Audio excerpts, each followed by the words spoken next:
Okay, I warned you that I would be doing a number of things today. And one of the reasons I'm doing them is because I have a lot of work to do on this case I have coming up in San Diego. And it requires a lot of work, and I don't want to do it, so I'm using this as an excuse not to do the work I'm supposed to do. Chad, don't look at this.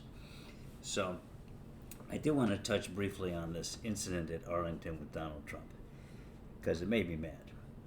A lot of things he does, they make. First of all, I want to digress. Pardon me to everybody.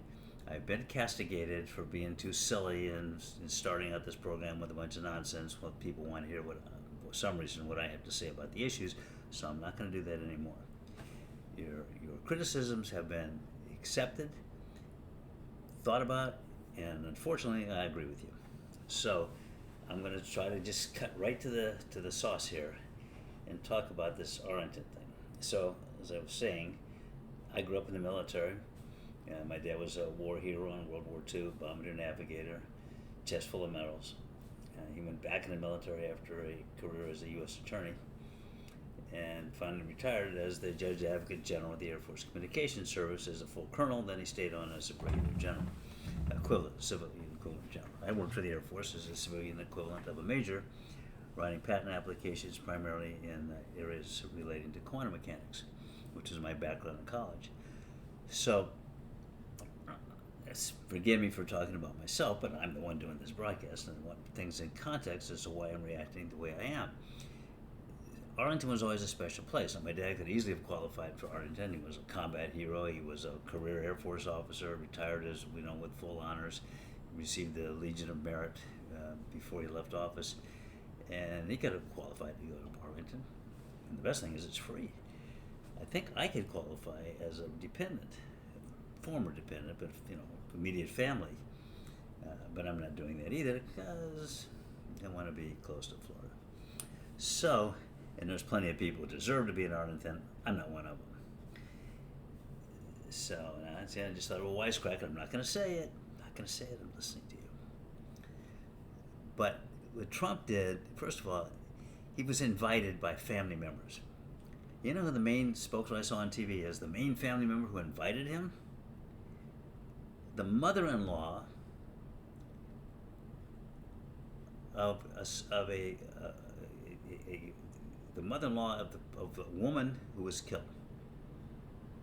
Not her mother, her mother-in-law.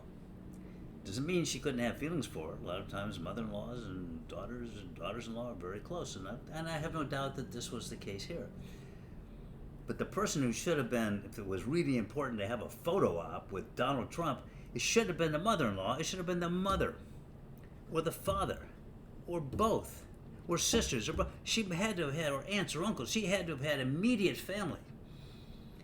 But no, she's contacted by her husband's, the husband of the deceased soldier, because he was a man, and she was a woman, obviously, her husband. His mother goes this effort to get Donald Trump out there. This was the same woman who spoke at the Republican National Convention. And she was asked in a TV interview how it was about this whole incident. She said, well, the important thing was that we wanted to pay respects to this woman and show that how much we cared and to honor her, and we wanted Donald Trump there, to be with us for this special moment. And whoever was doing the interview said, but that they took videos from that and then used them in a campaign commercial, which is violation of federal law, and obviously putting them on a commercial on TV, was that your purpose in having them there? Well, I want people to focus on what happened to those people in Afghanistan when they were killed. And I would say, yes, but it was violation of federal law for him to take those photographs, videos in particular, and post them online as part of a campaign commercial. Were you okay? And that's a violation of federal law. Are we okay with that part of it? Not him being there, and not even taking the pictures, but using him in that way.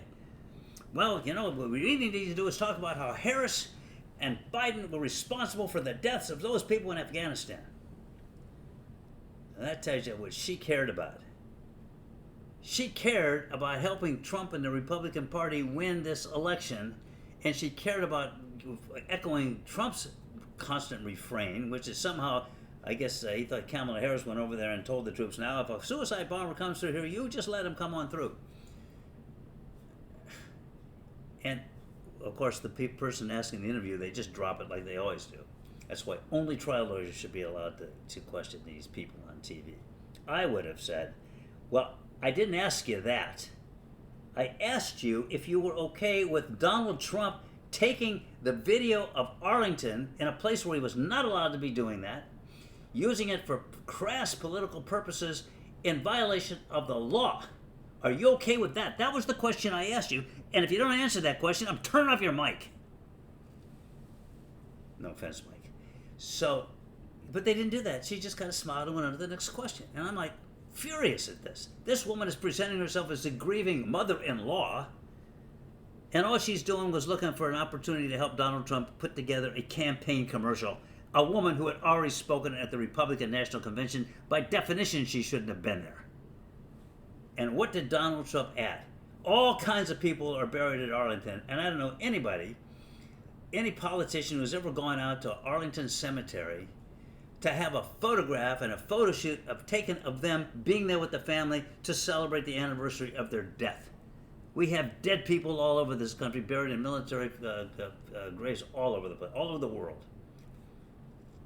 I don't remember anybody ever doing that. That was a crass,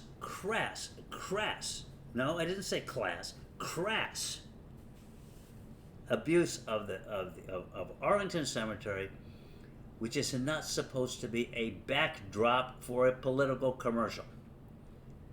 And boy, every time I meet a Trump supporter, and there's a lot of them, and a lot of them very good people, I just shake my head. Didn't you see what he just did? Doesn't it bother you? And particularly those of us who come from a military background. That's just a slap in the face at all those fine people who died, and some of you and I we went to school together with some of those people. We know who they are.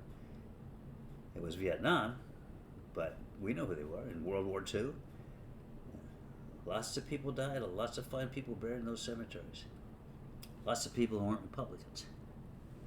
Imagine how they would feel if they knew what was going on. But the idea that this is the mother-in-law, a speaker of the Republican convention, acting like she was just there to celebrate the life of... Why couldn't she celebrate that on her birthday?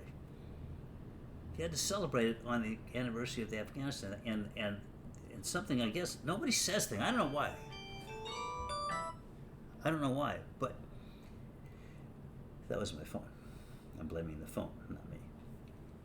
Is the decision to abruptly remove from Afghanistan by a predetermined given date. Who made that decision? Did Biden make that decision? That decision was made by Donald Trump. He said, we're getting out of Afghanistan, we're pulling all of our troops out, and we're pulling them out of a given date, whatever that was. Then Biden comes along, and he inherits that decision. He could have said, no, we're staying. But he didn't. He said, I agree with Donald Trump. We're going to go forward, and we're going to remove them, but we can't make that date because the people who are responsible for this, and I'm not the hands-on person doing it, and neither, surprisingly, is Kamala Harris. The military establishment that is there, and it's their job to figure out how best to handle it, have said they can't be ready by that date, so they postponed it by a month or two, something like that. And then they went forward with it. This was carrying out Donald Trump's policy. And guess what? First, I guess somehow Kamala Harris and Joe Biden snuck in some suicide bomber.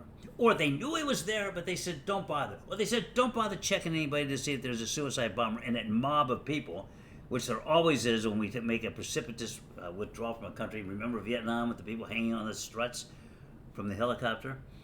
You're always going to have an out-of-control situation, not totally, but you're going to have some parts of that situation which are going to not be within the total control of the military. It's impossible.